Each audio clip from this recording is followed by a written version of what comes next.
Ok, donc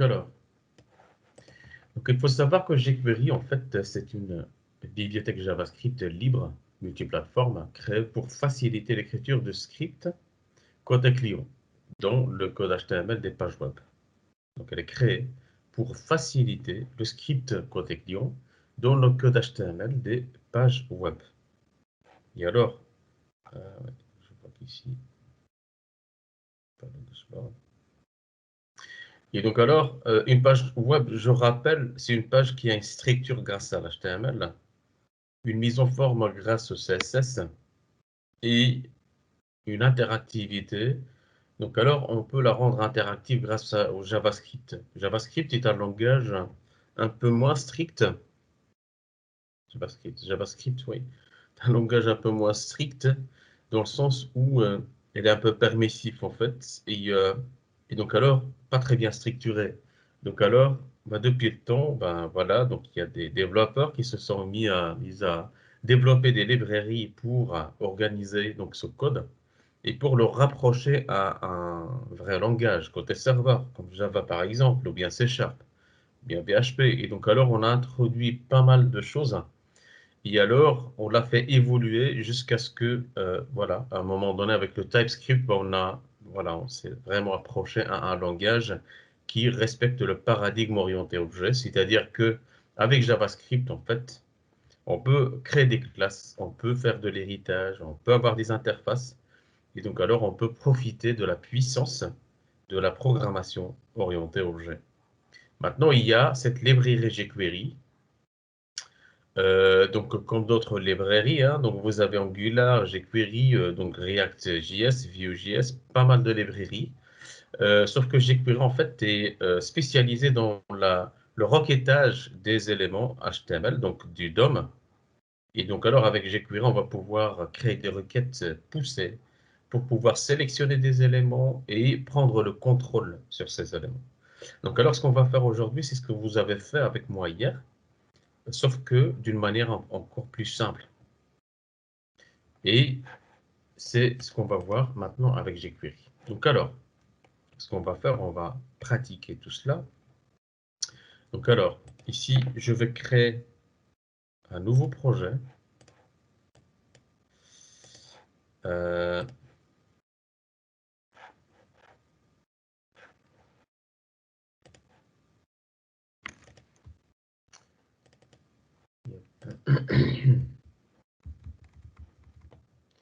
alors, c'était... Oui, je sais. Je vais appeler copier. Je vais là. Et je vais...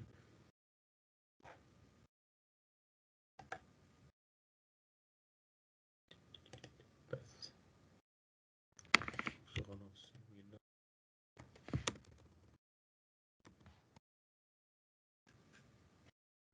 Je fais un nouveau dossier.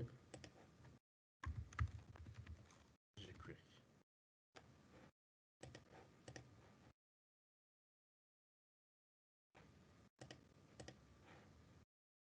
On va voir ici normalement. Voilà. Donc alors, voici mon dossier. Donc alors, première chose que je vais faire, je vais installer jQuery. Hein. Et donc alors, pour installer jQuery, il n'y a pas plus simple que de lancer, d'utiliser le gestionnaire de, donc le gestionnaire de dépendance, de package. Donc, le gestionnaire de dépendance. Et donc alors, je vais utiliser yarn add jQuery. Et voilà, il va m'installer cette librairie.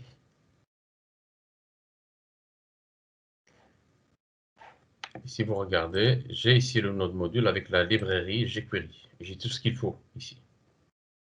D'accord.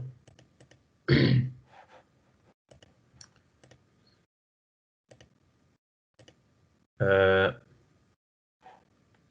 et donc alors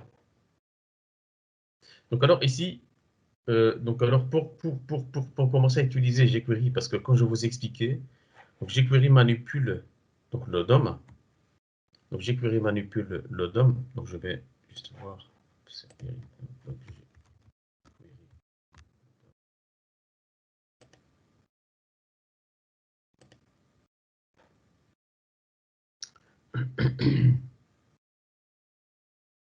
donc c'est ça le DOM en fait, qui est manipulé par jQuery. Je vais voir un peu ce que c'est ici. Oui, vous avez un petit schéma ici qui est pas mal là.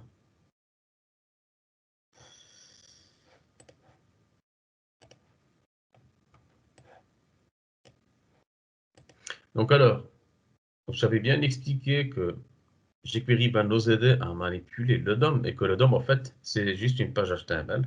C'est un objet, donc alors un objet parent qui enveloppe tous les éléments d'une page HTML. Donc là par exemple c'est une partie du DOM.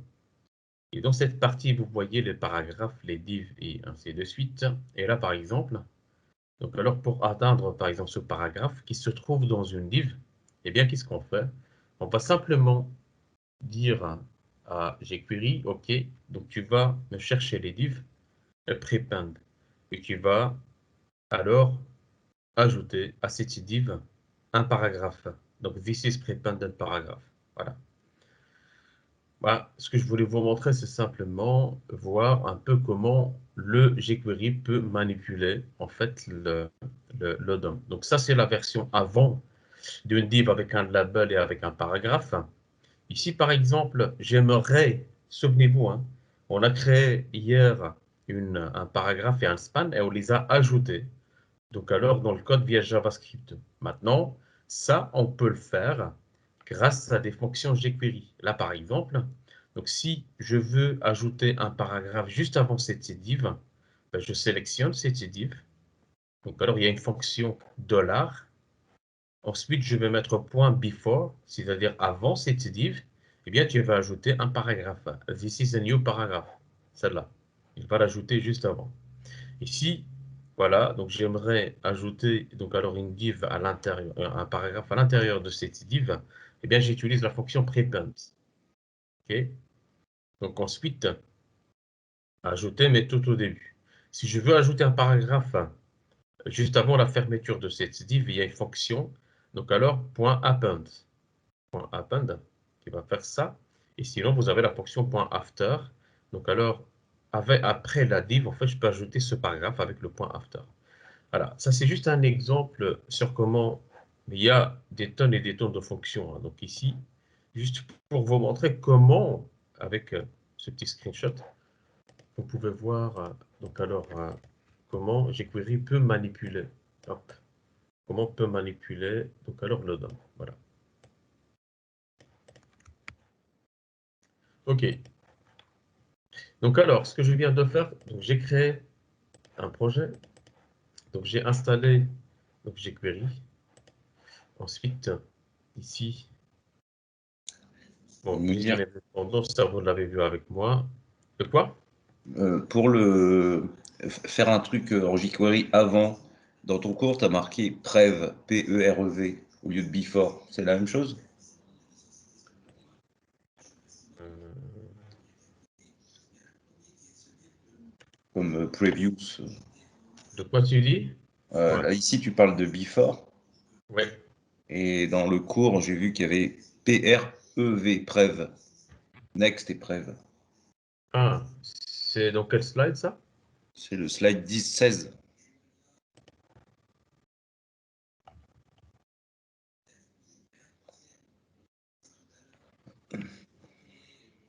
Oui, donc en fait ici, ça c'est pour la sélection. C'est pour sélectionner des éléments avant et après. Ce n'est pas... Donc ici, on modifie pas le DOM, hein. Donc simplement, on sélectionne, tu vois, des éléments. D'accord. Donc pour le DOM, c'est before et after. Voilà, ça c'est pour manipuler en fait donc le DOM. Moi, je trouve ces exemples pas mal. Euh, bien schématisé. Ok, par exemple celui-là. Ok, il n'est pas mal non plus. Ok. Et ça, mais bon, donc de la documentation, il y en aura. Vous allez voir que c'est bien expliqué parce que jQuery est intégré dans d'autres librairies en tant que dépendance. Donc alors, là, vous n'aurez pas de souci à trouver de la documentation et des cours. Ok, donc alors, la disponibilité des DOM. Donc alors, il faut savoir que pour commencer à utiliser donc jQuery, donc nous allons mettre l'ensemble des codes dans une fonction. Donc cette fonction sera automatiquement appelée lorsque le DOM sera complètement chargé. Donc lorsque le DOM sera complètement chargé. Pourquoi? Parce que quand vous... Donc je vais peut-être chercher peut-être une petite illustration. Donc,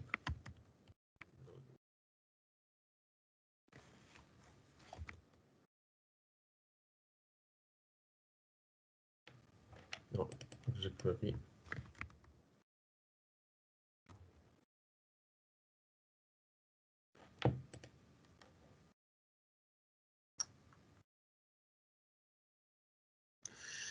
Oui, parce qu'en fait ici, une page en fait est là ce qu'on appelle un life cycle, donc un cycle de vie.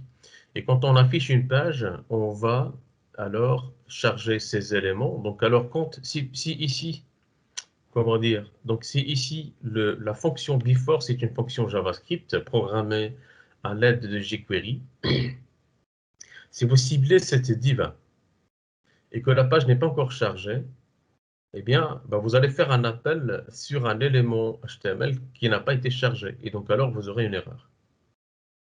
Donc, alors, il va falloir trouver un moyen de ne pas exécuter ce code tant que la page n'est pas complètement chargée. Et vous voyez un peu ce que je vais dire? Pierre, tu vois la subtilité ici? La subtilité, je la vois pas trop là. Donc, le problème, en fait, ici, tu vois pas? Mais il faut me dire, hein, donc si je vous pose la question, donc si j'explique en fait un concept et que vous ne voyez pas, il ne faut pas hésiter de me le signaler parce que comme ça, euh, vous suivez avec moi. Et donc alors ici, le problème c'est qu'en fait le before, je vais l'appeler donc sur une fonction. Cette fonction, je vais lui passer un paramètre et on va se baser sur ce paramètre, sur la présence et l'existence de cette div pour effectuer, exécuter une action ici. Donc alors, moi, donc ici ma question, euh, donc alors ici ma question, il y a un truc dont on doit être sûr et certain, c'est que cette div est bel et bien chargée dans la page. Je ne sais pas si Morgane peut reprendre, Morgane, pour savoir si tu vois toi aussi le problème. Oui, en fait, on peut pas, enfin, il faut pas charger la nouvelle modification avant la fin du chargement de la page complète. Oui, donc ça c'est le comment et le pourquoi. Sinon, ça va générer une erreur. Pourquoi? Parce qu'on appelle une Parce fonction qu'on appelle before. sur Before une... quoi? Avant cette div. Mais cette div, si elle n'est pas chargée, en fait, on n'a aucun repère. Donc, avant quoi? Avant néon, indéfini. Mhm. Alors, la div va être chargée quand on va solliciter la page. En fait, on va la charger. Donc, charger, quand je dis charger, donc alors l'afficher sur le navigateur client. Donc, la charger, en fait. Donc, là, pouvoir la voir dans le DOM, en fait, ici, dans Elements. Là, vous avez des éléments HTML. Et alors, ces éléments, ils doivent être chargés pour pouvoir les visualiser ici. S'ils ne sont pas encore chargés, parce qu'il y a un temps de chargement, hein, quand vous allez par exemple sur la fois passée au digital en fait. Tu vois, il y a un temps de chargement ici. Et ça, on peut le voir clairement ici, si vous allez sur un network, ici, et que je vais vider le cache.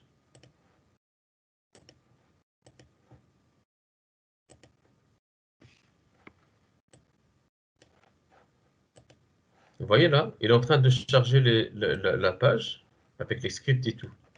Et ça, c'est le temps de chargement. Donc ici, pour la toute première fois, ça peut aller jusqu'à 12 secondes. Pourquoi? Parce que j'ai vidé complètement le cache, juste pour vous montrer qu'il y a un temps de chargement. Et donc alors, on ne doit pas exécuter ces scripts jQuery. Vous voyez ici, il y a pas mal de plugins qu'on utilise ici, jQuery. On ne peut pas les exécuter tant que la charge n'est pas complètement chargée. La page n'est pas complètement chargée. D'accord? Ça va? Euh, Donc tout le monde a compris le problème.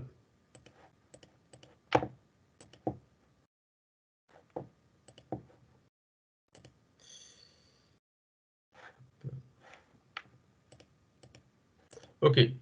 Donc alors, qu'est-ce que je vais faire là maintenant? Je vais créer un nouveau fichier, donc index.html.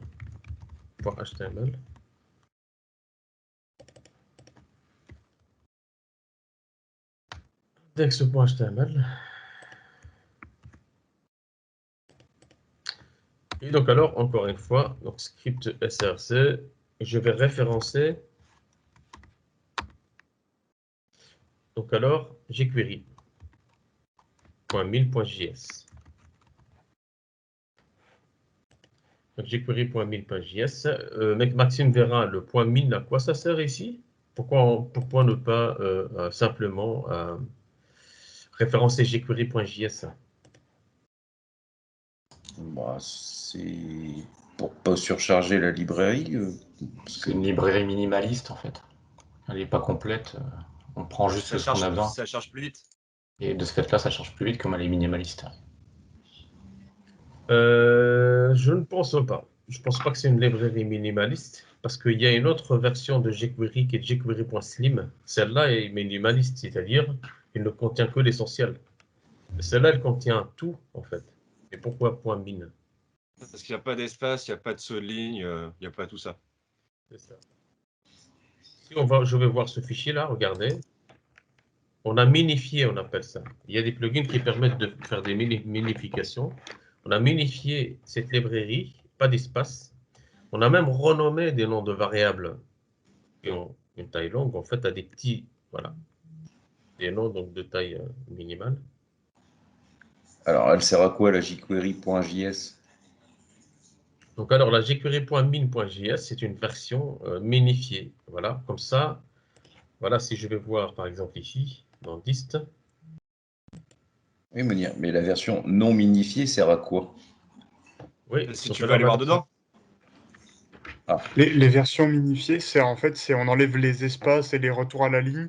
Du coup, ça allège le fichier. Et le fichier est beaucoup moins lourd. Par contre, c'est pas lisible, c'est moche.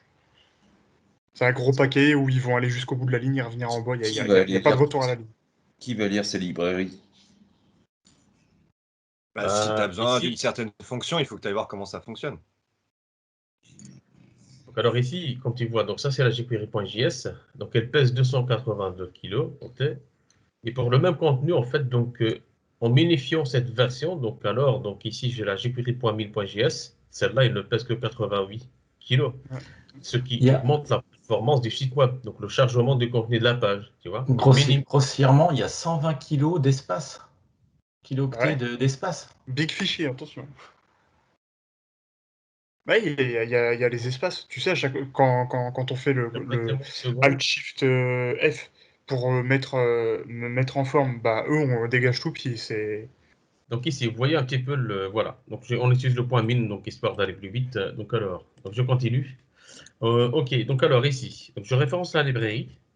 Ensuite, pour m'assurer que le code JavaScript que je vais taper, la logique que je vais taper ne s'exécutera qu'après un chargement complet de la page HTML, eh bien, c'est simple en fait ici, script. Je vous avoue que j'ai eu pas mal de soucis avec ça avant l'arrivée de jQuery. Parce que je programmais avant l'existence de jQuery Maxime. Alors, ici, il suffit d'appeler son code. Tu gravais sur des tablettes ton code. Hmm? Tu gravais sur des tablettes ton code au temps de Jésus.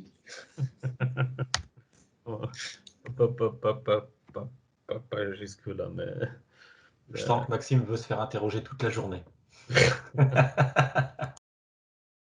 Oui. Et donc alors, vous avez donc jQuery, voilà, entre parenthèses dump.ready.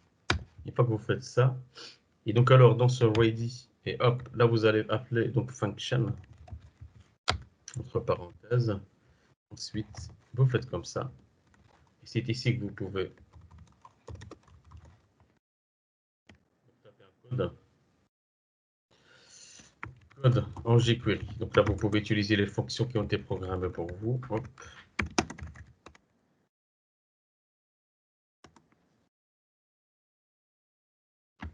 Vous pouvez taper votre code jQuery ici. Et donc alors, ce code ne sera exécuté qu'après un chargement complet de la page. Donc alors, vu que ce code est chaque fois le même, donc il y a la place de garder cette complexité d'écriture, parce que retenir ça, C'est pas évident. Donc alors on a simplifié. On a créé un sucre syntaxique. On a simplifié cette écriture. Donc il fait la même chose. On a remplacé jQuery par $. Parce que jQuery ici, c'est juste une fonction. Hein. C'est comme par exemple accélérer, d'accélérer, vous voyez. Donc jQuery, c'est une fonction qu'on va remplacer par $, parce qu'on va la répéter plusieurs fois dans le code. Et donc alors, ça va nous donner ça. Hein. C'est une fonction qui est appelée automatiquement. Et après, ben, on s'y dit, on peut encore simplifier la chose et remplacer tout ça par $. Et alors, vous pouvez taper votre code ici sans problème. Donc alors, voilà. Tu peux Maintenant, remontrer vite fait ce que ça remplace, le $? Document place informatique. $documents.ready. Ok, merci. Vous les avez ici. Voici la première version, la version longue, transformation, amélioration. Ça va? C'est le slide 11. Donc maintenant, donc pour les...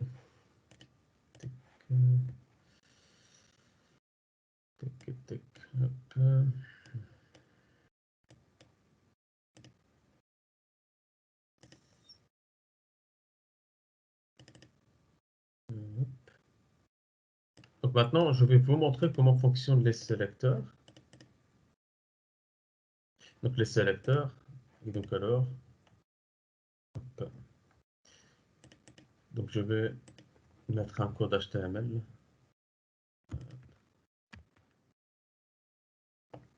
Donc je vais mettre un code HTML, c'est un simple code HTML, il n'y a rien de spécial là. Donc là-dedans, ouais,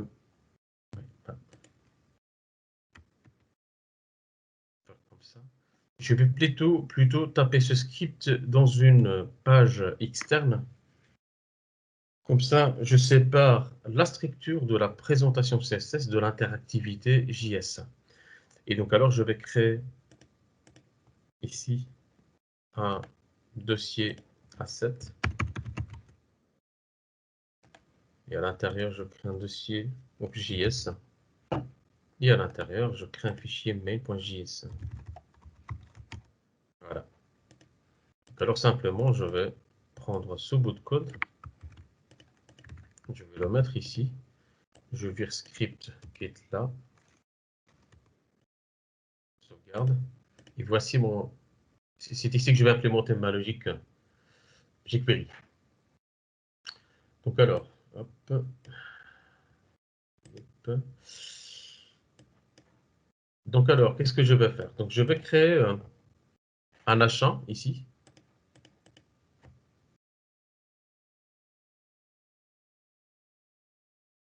Et donc alors, un titre, donc découverte jQuery. Et j'aimerais sélectionner ce H1. Donc alors pour le sélectionner, donc, ce que j'ai à faire, c'est taper. Donc alors, ouais. Donc ici je vais utiliser la version courte. Donc, je remplacerai tout ça par $. Pom, pom. Voilà. Donc pour sélectionner le H1, vous mettez donc alors $, entre parenthèses, entre guillemets H1. Voilà, donc ça c'est pour sélectionner.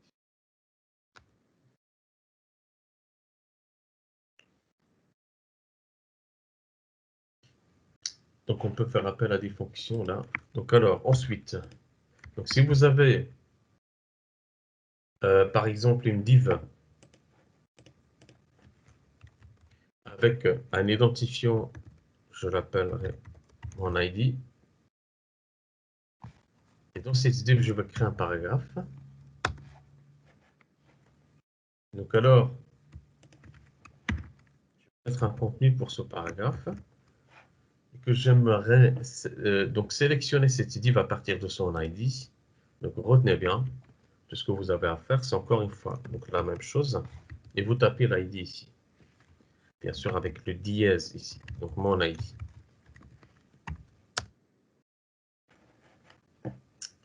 Maintenant, si vous avez une div avec une classe, donc div point ma classe. Donc alors pour sélectionner cette classe, vous tapez point ma classe. C'est idem quand c'est SS. Voilà, c'est ça. C'est ça. Donc alors, ici,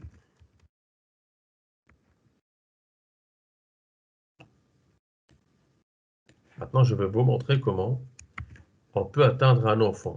Un enfant, alors je vais là, l'élément HTML enfant. Donc je crée un paragraphe. Ce paragraphe,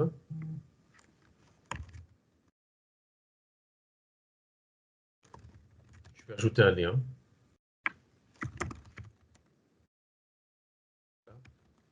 Dans ce lien, qui est l'URL Google. Donc alors, donc un lien vers. Donc je vais mettre ici A.A. A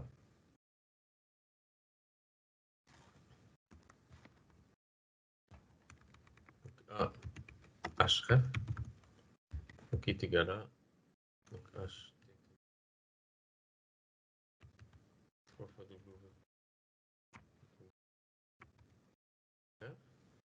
je ferme le lien et je vais l'utiliser pour rendre le mot-clé, le mot Google cliquable. Donc alors, donc j'aimerais atteindre tous les liens contenus dans des paragraphes. Donc pour faire ça, c'est vraiment très simple. P espace A. Ça va me permettre de cibler tous les liens en fond d'un paragraphe.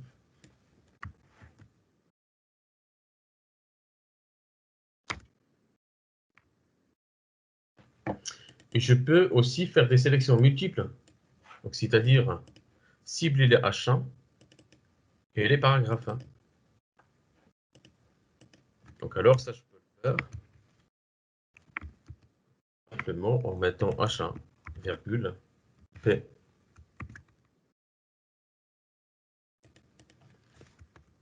Alors ça c'est les donc sélections multiples. Au-dessus, c'est la sélection multiple. Donc, s'il n'y a pas de virgule, il reprendra tous les paragraphes qui ont une encre avec un lien. C'est ça? Donc s'il n'y a pas de virgule en fait, donc il va reprendre tous les paragraphes en fond d'un H1. Par contre, si vous mettez des virgules, peu importe, comme ici par exemple, le H1 n'est pas un enfant de P, Non. vice versa. Donc alors lui, il va faire des sélections multiples. Donc, c'était l'objet de ma question, justement. Donc, il reprend tous les P où il retrouve une encre dedans. C'est ça? Donc ici, par rapport à la dernière formule, c'est ça? Non, la ligne 7, Ah oui, oui, non, non, il reprend tous les encres qui sont contenues dans une P. dans une P. C'est-à-dire que si on a 10 à travers notre code, il reprend les 10. Oui, Les 10 paragraphes qui ont une c'est encre. ça, ouais. Ouais, C'est c'est parce qu'ils ça. ne sont pas nominatifs, ils ne sont pas identifiés ici. Donc C'est c'est ça. vraiment Et tu l'identifies à la ligne 10 en disant sur tous ceux qui auront un titre H1 avec un paragraphe derrière, c'est la virgule qui fait qu'on identifie ce paragraphe-là.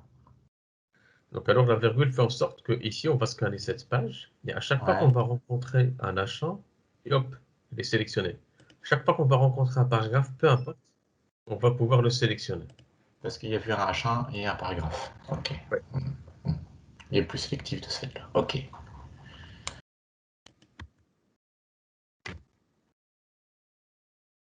Voilà. Donc maintenant on va voir donc des sélecteurs basés sur des attributs. Et donc alors, mon objectif c'est sélectionner tous les liens, les liens ayant cette adresse ayant cette valeur ayant donc ce site web comme référence. Et donc alors ici, donc ce qu'on va faire, on va spécifier cet attribut, donc href, Et alors, on va sélectionner les URL, les liens qui ont un attribut ayant cette adresse-là. Hop. Google.fr.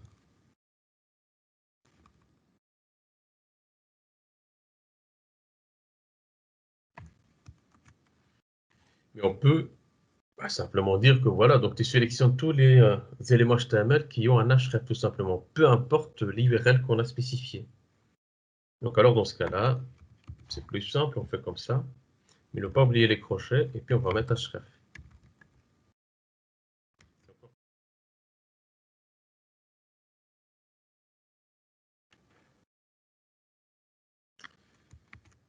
Okay.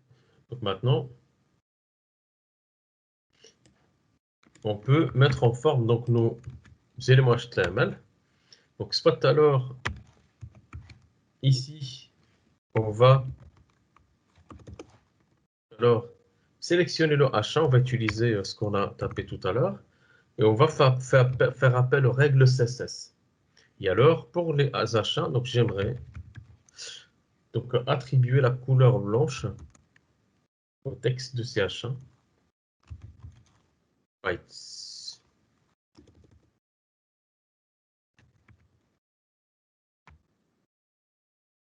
Ensuite, j'aimerais appliquer un background couleur, background-color,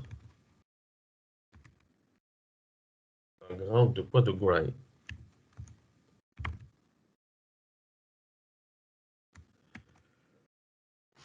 Donc alors je sauvegarde.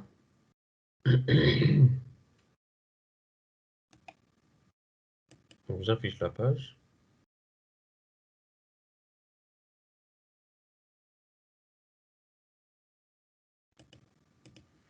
Donc qu'est-ce qui se passe? Je vois que ma mise en forme n'a pas été appliquée. Pourquoi? Parce que je n'ai pas référencé mon fichier JavaScript ici, le main.js. src asset main. Je vais le mettre d'ailleurs ici.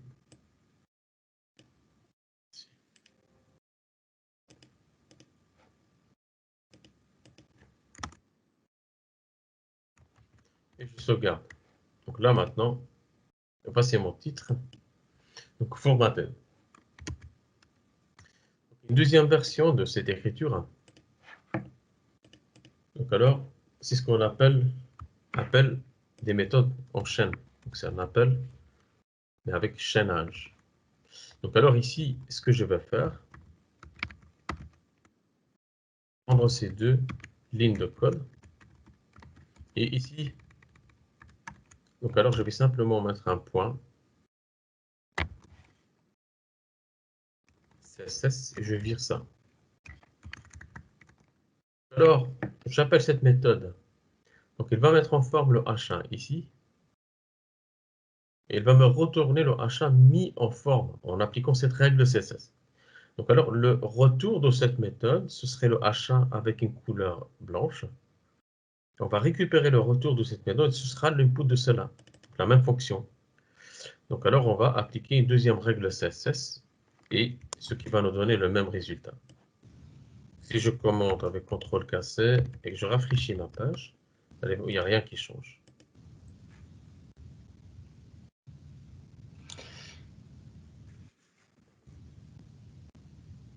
Et à chaque règle, c'est-à-dire que demain tu veux faire une bordure noire, faut refaire .css border color noir black.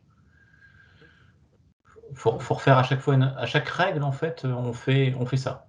Oui, c'est ça. Et Je t'entends de loin. Ouais, on fait ça. Là, on peut pas les chaîner de ce fait-là. Dire color virgule white, virgule background color virgule gris, etc. Ça, c'est pas possible. C'est donc pas dans ici, la règle. là, je suis en train de vous montrer les différentes façons de faire. Là, je veux vous montrer une version encore plus simple. c'est qu'en fait, on va faire par exemple comme ça. On peut s'en passer de cet appel CSS. Et donc, alors, on va passer un tableau associatif. Ce qui veut dire qu'on peut faire comme ça. Donc, alors, point CSS.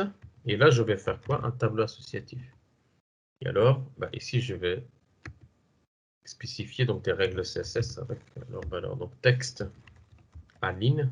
Yep. Ok. De coder dans un fichier CSS. Là, on reconnaît ce qu'on fait en CSS, en fait. On les met à la ligne, chaque règle. L'avantage ici, c'est dans le code. Donc, vous pouvez contrôler ça avec votre propre logique.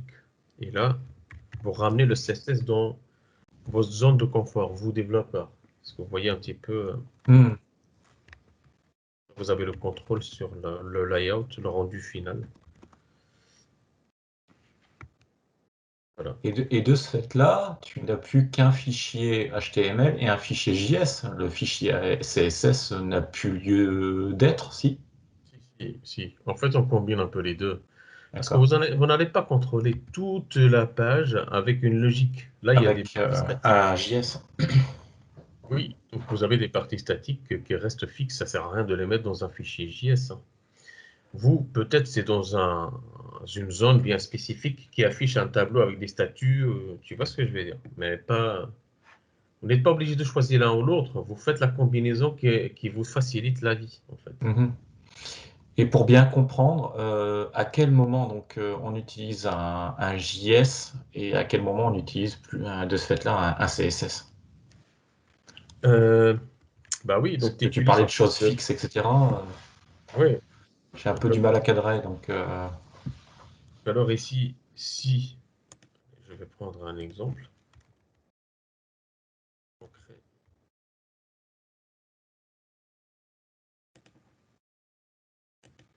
Donc alors sur cette page, donc alors j'ai un header qui ne change pas. J'ai un ouais. header qui ne change pas non plus. Un menu qui ne change pas, bah, je ne vais pas taper ça dans un JS. Non, ça c'est fixe, Les donc ça éléments, c'est de peu importe la page, l'HTML ils et sont du les mêmes, CSS. tu vois, ils sont les mêmes, ils ne changent pas. Je n'ai Mhm. pas besoin de les contrôler, de contrôler leur rendu à partir du JS, tu vois. Mhm. Alors je vais les taper dans un CSS. Par contre ici, j'ai une partie qui change, hein, et elle est hyper dynamique celle-là. Donc, ces promos, ils sont affichés suite à un flag qu'on a enregistré dans la base de données. Donc, cet affichage peut changer, hein, avec le temps. Il est rafraîchi chaque 15 minutes. Donc, ici, bah, tout est contrôlé via Angular, avec Angular, JS, tu vois, JavaScript. Ça va, Sébastien? Oui, oui, ça va. Je commence à entrevoir un peu plus. Donc tout ce qui est un peu de changement, c'est du JS. Et le reste, c'est du CSS pour que on garde l'identité du site en soi, que ça reste fixe. Ok. C'est ça, ouais. Ok. Merci. Ici. Donc, alors.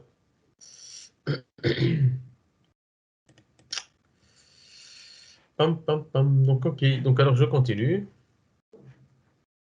Je suis là. Donc, je vais ici, donc, sur ma page. Donc, alors, pam.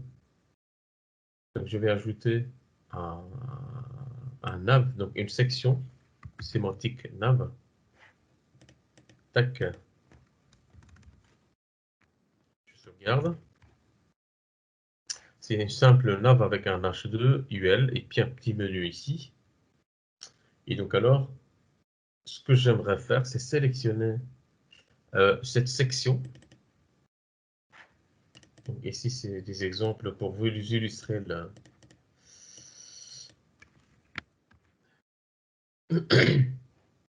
Donc encore une fois, les sélecteurs enfants. Donc ici, l'objectif, c'est récupérer d'abord la nav. Et sur cette nav, récupérer la liste des enfants. Donc alors, pour faire ça, donc alors vous savez maintenant comment faire. Donc var menu est égal à quoi? $nav. Et alors, pour récupérer la liste des enfants, bah, je vais les imprimer dans la console. console.log, vous appelez la fonction menu.children. Menu.children. Vous avez des extensions qui vous permettent d'avoir l'autocomplétion de jQuery. Donc, je sauvegarde donc cette page, je rafraîchis cette page. Et alors, j'ai mon menu ici. Tac. Donc alors, ici, j'ai bien ma fonction. Donc, menu $nav. Le nav est là. Donc alors, ensuite, menu.children. Donc alors, si je fais comme ça, sur la console, defined. Bah oui. D'abord, il faut créer la variable.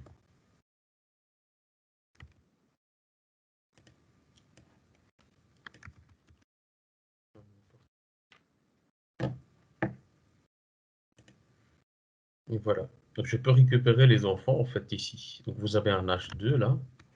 Parce que dans le menu, ici, vous avez un H2 et puis un UL. Vous avez un H2 et puis un UL. Voilà. Là, vous avez tous les enfants. Et,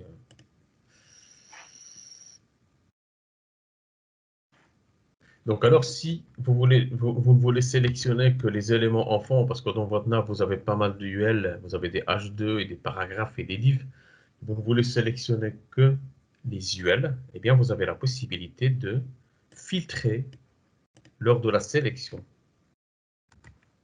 Donc, alors, filtrer, hop, on va faire appel à console.log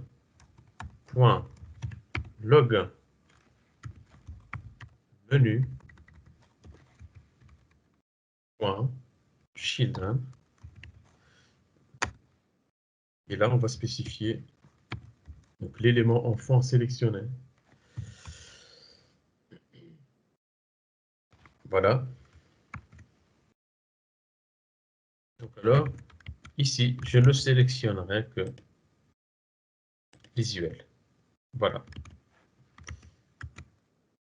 Maintenant, j'aimerais récupérer tous les éléments LI dans UL. Donc alors, ici, tac, je vais faire comme ça. Donc UL, point, children. Donc on appelle la fonction d'une manière récursive. C'est un petit peu ce que c'est la récursivité. Et donc alors, je vais taper le LI ici. Et ça va me permettre de récupérer que les enfants directs de l'UL que j'ai ici. C'est quoi la différence avec admettons, au-dessus, tu avais mis A, non, tu avais mis P et A. Tout ça. Au-dessus, dans tes exemples, tout au début. Pour sélectionner les liens d'un paragraphe. C'est sur la ligne 7. Ouais, c'est ça, ligne 7. C'est ce que j'avais posé la question tout à l'heure. Oui, parce qu'en fait, tu reprends sélectionnes l'entièreté. le HTML se trouvant dans la page. Ici, on est en train de manipuler les enfants, donc alors d'un élément parent. Là, Là, c'est juste pour les sélectionner, là, c'est pour les manipuler, c'est ça. donc ici, c'est pour sélectionner les éléments enfants directs, donc des nuels par exemple, et récupérer donc alors les objets. En fait, ici, c'est un peu la même chose, sauf que là, oui, donc ici, on passe donc alors des éléments HTML. Donc alors PA, mais ici c'est des fonctions, c'est des appels de fonctions qui vont nous permettre d'avoir donc plus de contrôle et de vous montrer comment jQuery a formalisé ces appels en fait, ce qui permet d'avoir des appels typiques, tu vois. Et tu Là, si précises. par exemple ça que tu vois, il y a voilà, Ouais, il peut y en avoir 10. Ouais. pas détecté en fait. Donc l'erreur là par contre, tu vois, donc eux ils créent toute une librairie, donc alors permettant de manipuler donc alors ces éléments. Et tu travailles sur des enfants bien précis. Le UL, le LI. C'est ça. Et alors, ici, il y a pas mal de sélecteurs. Ici, on ne va pas les parcourir toutes. Simplement, vous avez la possibilité de récupérer. Donc, alors, comme tu vois ici, que les enfants directs, ça, c'était cette version-là. Direct, hop. Ensuite, récupérer le deuxième ELI d'une UL. Bon, je vous avoue que je n'ai jamais utilisé ce genre de... Mais voilà, sachez que vous avez pas mal de choses ici à exploiter pour répondre à des besoins parfois spécifiques. Vous avez la possibilité donc, de sélectionner des parents. Donc alors je suis dans cette UL et j'aimerais viser la nav, c'est un peu de la gymnastique ici. Simplement parents, donc un seul parent, parents, donc tous les parents. Les voisins, donc alors menu.next maximum, menu.prev, hein, ici. Les voisins, vous avez le menu ici. Menu, c'est nav ici, parce qu'on l'a créé. Donc nav, c'est menu. Donc le H1 et puis le P, on peut les sélectionner grâce à ces fonctions. Donc maintenant, vous avez la possibilité, donc ça par contre, ça peut être intéressant, d'ajouter et supprimer des classes CSS. Donc ici, ce n'est pas compliqué, hein, retenez, vous avez deux fonctions clés. Donc c'est quoi? C'est add class. Vous allez devoir utiliser ça dans le TP là maintenant. Et vous avez remove class. Add class pour ajouter une classe et remove class pour supprimer une classe. Et has class, c'est pour tester la présence ou non d'une classe. Donc alors la réponse est true or false. Donc là par exemple, donc je vais donc je vais ajouter une classe. Je vais d'abord commencer par créer donc deux classes. Donc je vais dans mon asset, je crée un nouveau folder CSS. Je crée un nouveau fichier que j'appellerai main. Cette fois-ci CSS. Et alors ici j'ai des règles. Je crée une simple classe, deux classes. Allez, hop. Color green et puis background color purple. Donc voilà. Après, je référence cette classe CSS ici. Alors, link CSS. Ben, asset CSS main.css et je sauvegarde. Voilà. Moi, ce que je vais faire maintenant, je vais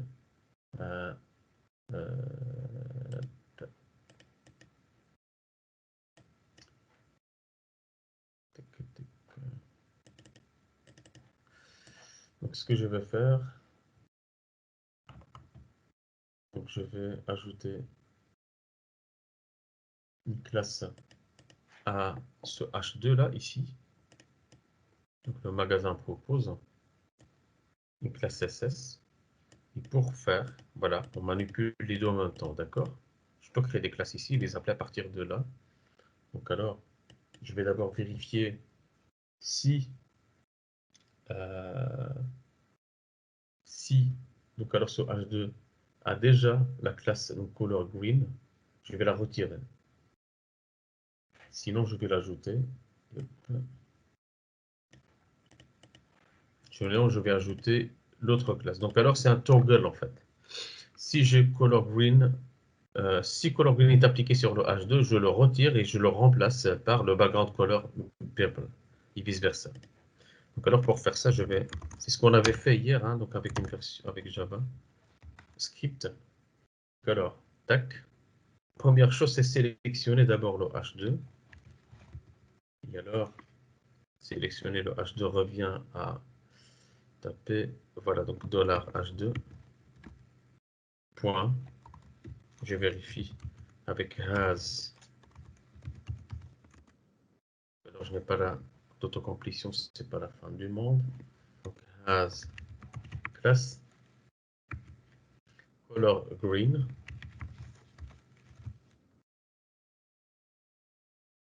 Dans ce cas-là, qu'est-ce que je vais faire? Je vais retirer cette classe avec le remove class point add class.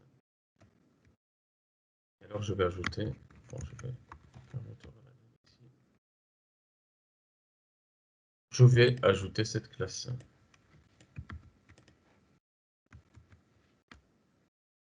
Point virgule.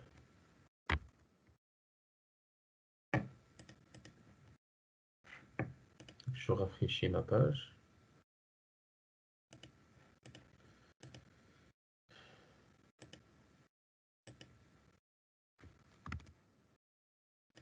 Voilà, c'est ce qu'il a fait. Ajouter celle-là, cette classe. Maintenant, cette logique, en fait, vous l'avez déjà dans jQuery. Et vous avez une fonction qui s'appelle toggle class, qui va déterminer par elle-même, donc c'est elle doit ajouter ou supprimer la classe en question. Alors, vous n'avez qu'à appeler donc, sur le sélecteur H1 la fonction toggle class. Et alors, vous passez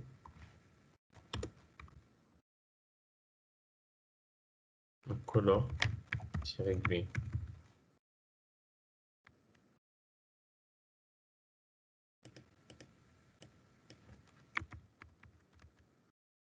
Et comment elle va déterminer si elle doit le mettre elle-même, la fonction toggle? Elle va regarder si c'est pas vert, et si c'est pas vert, elle va appliquer la modification, c'est ça? Simplement, il va faire l'inverse de la situation actuelle, de la mise en forme courante. Tu vois. Donc, si le color green existe, il va le supprimer. S'il n'existe pas, il va l'ajouter. Tu vois. Ok. On avait fait ça avec l'exercice de la lampe, vous vous souvenez, donc avec Java. On a implémenté cette fonction toggle avec le on-off. D'abord, on a commencé par allumer et éteindre. Donc, l'exercice concernant les constructeurs. Il faut bien comprendre les constructeurs. Donc, c'est ce qu'on a fait. C'est exactement la logique cachée derrière cette fonction. C'est exactement ce qu'on a fait.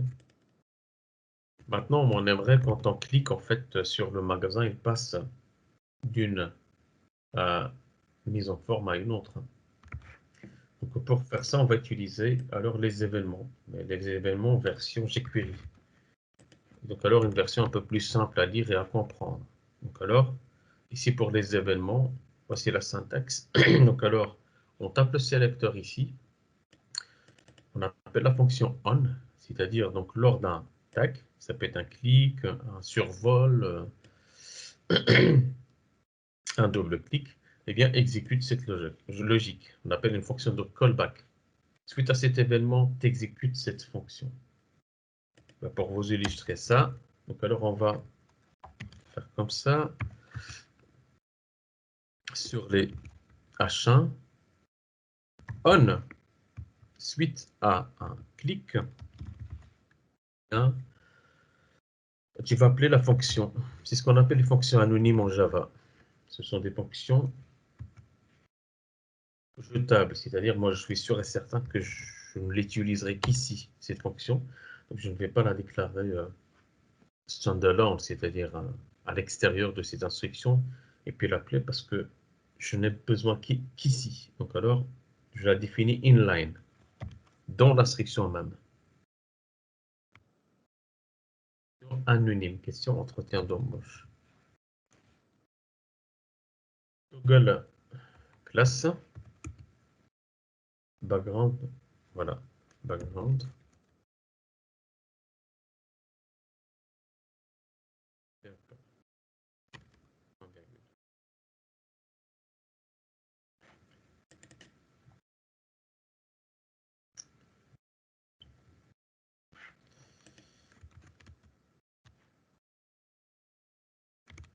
Alors on a cliqué sur les machins. Décorate. Je pense qu'il y avait un souci la fois passée. Source.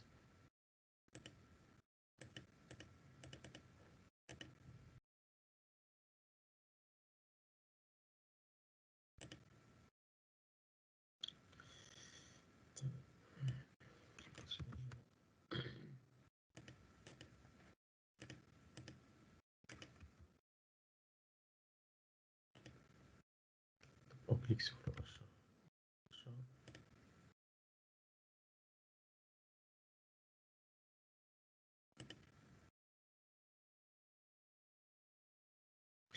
Donc alors, et je clique, il va s'arrêter ici. Et donc alors, qu'est-ce qu'il va faire? Donc sur un clic, qu'est-ce qu'il va faire? Il va toggle donc background color purple.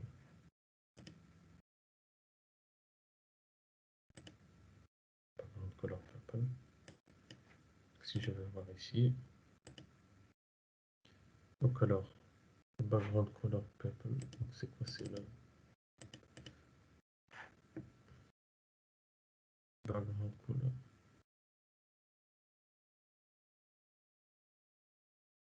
Donc alors, cliquez. Je désactive ce point d'arrêt. Je reviens ici. Vous voyez ici que ça change?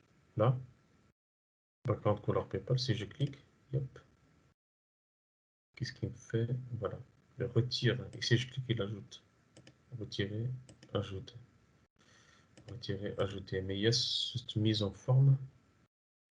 Visuellement, on voit rien. On voit rien parce que donc le H1. Ça change le nom de la classe. Donc il y a une mise en forme ici, vous voyez, qui écrase celle qu'on ajoute dynamiquement et celle-là. Background color, donc elle est où celle-là? Oui, je vois. Je pense voir. Donc le H1, il est où? Il est là. Découverte, donc H1. Le H1 qui est ici, il est mis en forme quelque part. Donc je référence quoi? Le main.css. Dans le main.css. Ah oui. Main.css. Oui, oui, je pense que c'est dans le. Ouais. Ah, il est dans ton JS. Voilà, il se marche sur les pieds. Voilà, ici. Ça qui pose problème. Je dois commenter ce bloc de code. Et si je fais comme ça, je rafraîchis la page. Voilà. Ça Là, va, on vous voit voyez? bien, là. Là, c'est mieux. Non, mais parce qu'en fait, donc pour les exercices, en fait, j'avais oublié de commenter ce bloc qui manipule les H1. Du coup, c'est lui qui prend la main. Donc, ça veut dire qu'il y a une priorité aussi. Le JS prend la priorité sur du CS? C'est ça, ouais. D'accord, ok. Il prend la priorité parce qu'il est appelé en dernier, non? Parce que le JS, il est tout en bas, il est en bas de la page, le script. Parce que si on mettait si on faisait appel au fichier CSS après avoir fait appel au fichier JS. Ah oui, non. Donc ici, le JS, on l'appelle après, en fait, le CSS. Donc alors ici, c'est celui-là qui prend la main sur celui-là. Donc alors du coup, il faut faire attention. Donc si vous manipulez par exemple un élément HTML, il faut s'assurer que vous ne vous écrasez pas. Votre logique ne s'écrase pas avec une autre logique. Il faut éviter ce genre de conflit parce que c'est juste, infernal. Et,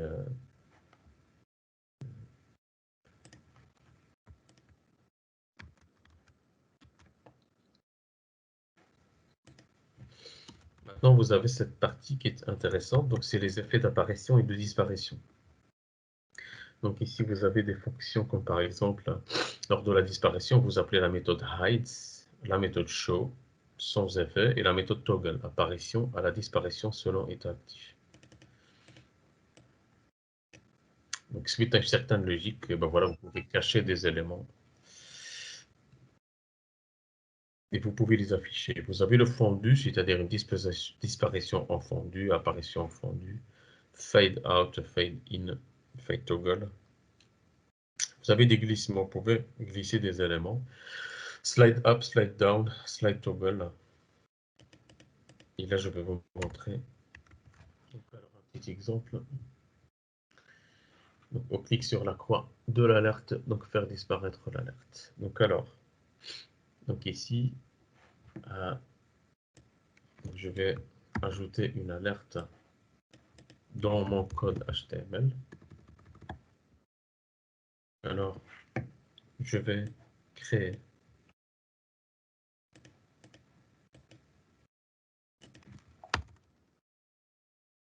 et une div. La classe alert warning. À l'intérieur de cette div, je vais créer une deuxième div avec classe alert close. Et dans cette classe, je vais simplement une croix. Je vais donc mettre un texte. Attention.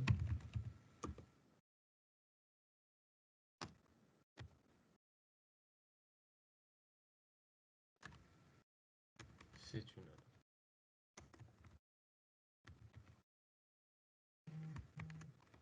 Alors, je vais commencer par récupérer dans mon code JS une référence vers alert close. Parce que l'objectif c'est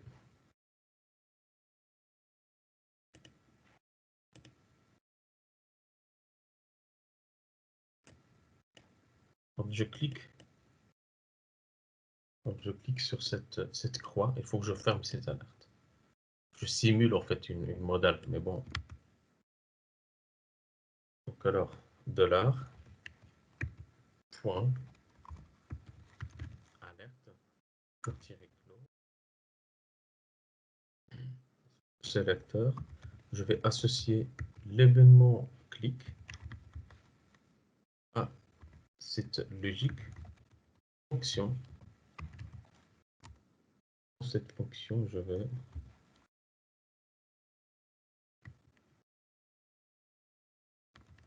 alerte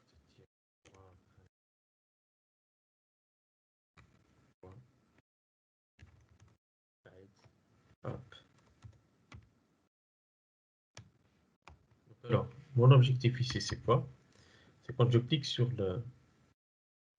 la croix, quand je clique sur cette croix, je vais simplement récupérer une référence vers la div, donc alert warning.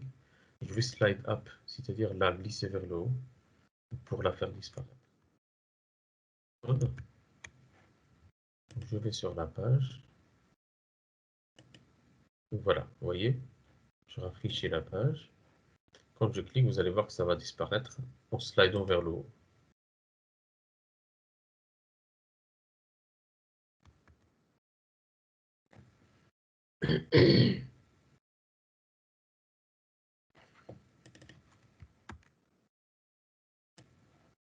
Un deuxième exemple.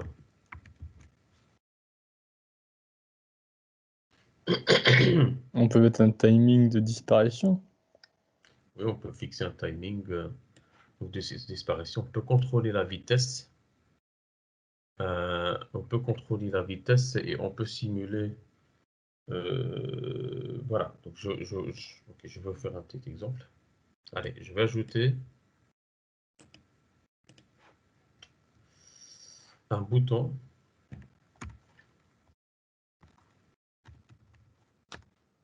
Et alors, je peux lui attribuer l'ID btn.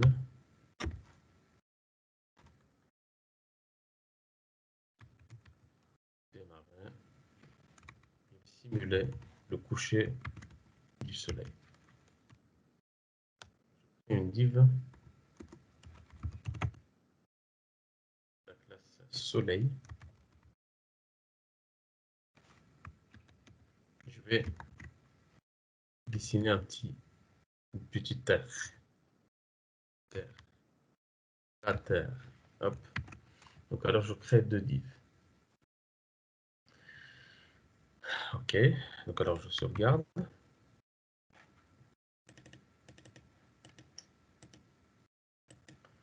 Donc alors, je vais récupérer ces deux divs, je vais les mettre en forme ici.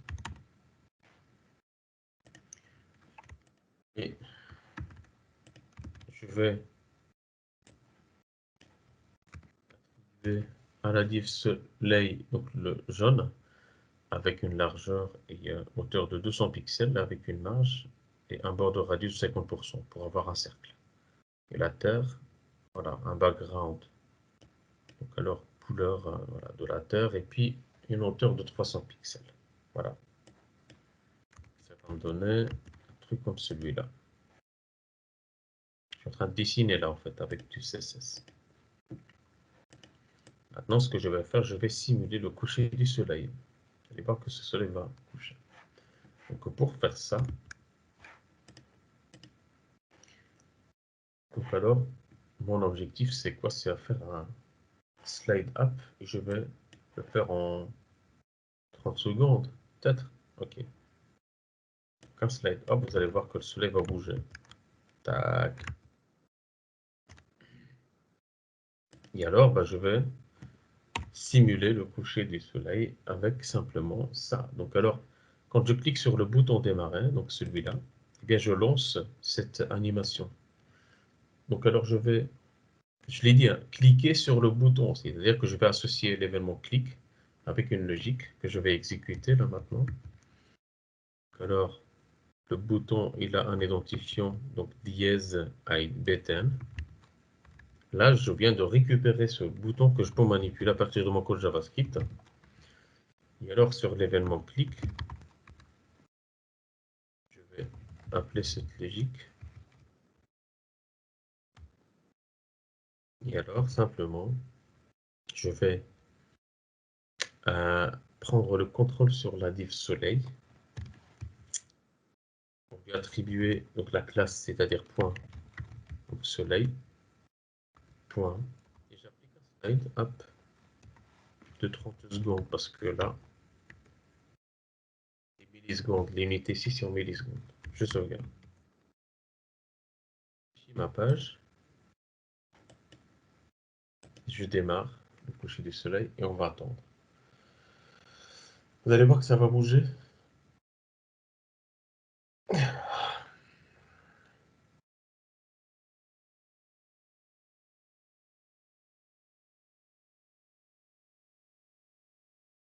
Voilà.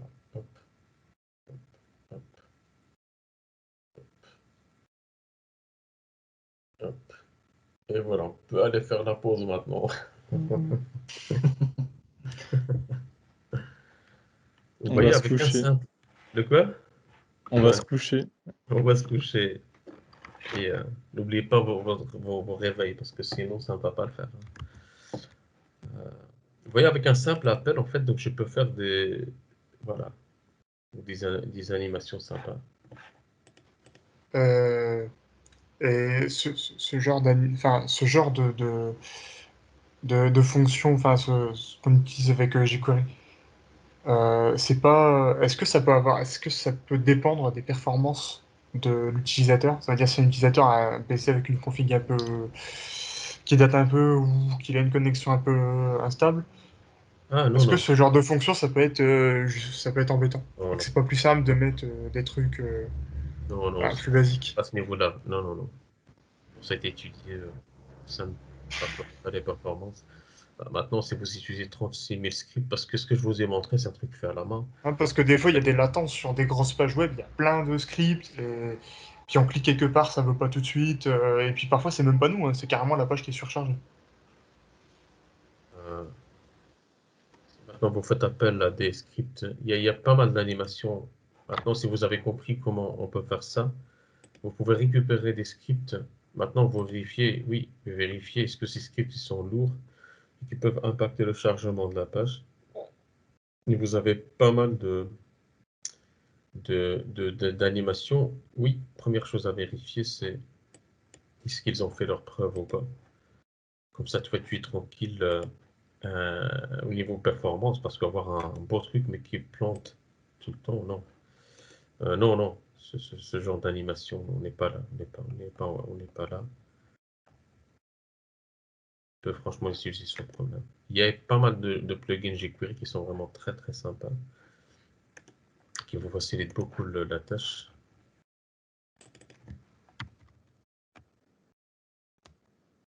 Par exemple, Impressive Menu, Impressive Flashlight Navigation.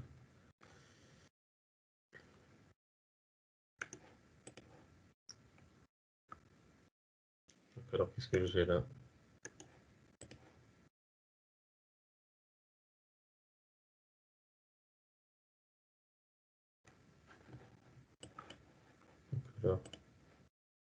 Bon, ça, c'est...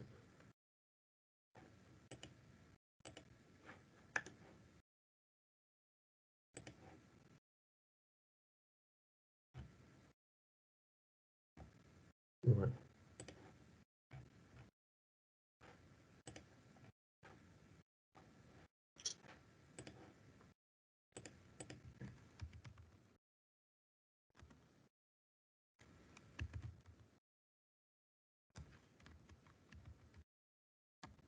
On utilise beaucoup de jQuery, en fait, nous. Ça permet de nous rendre compétitifs. Mais on vérifie d'abord les performances du plugin avant de faire quoi que ce soit. Là, je te montre tout. Donc voilà, là, on achète en fait notre plugin jQuery. Donc alors, je peux venir ici, jQuery, je bestseller par exemple.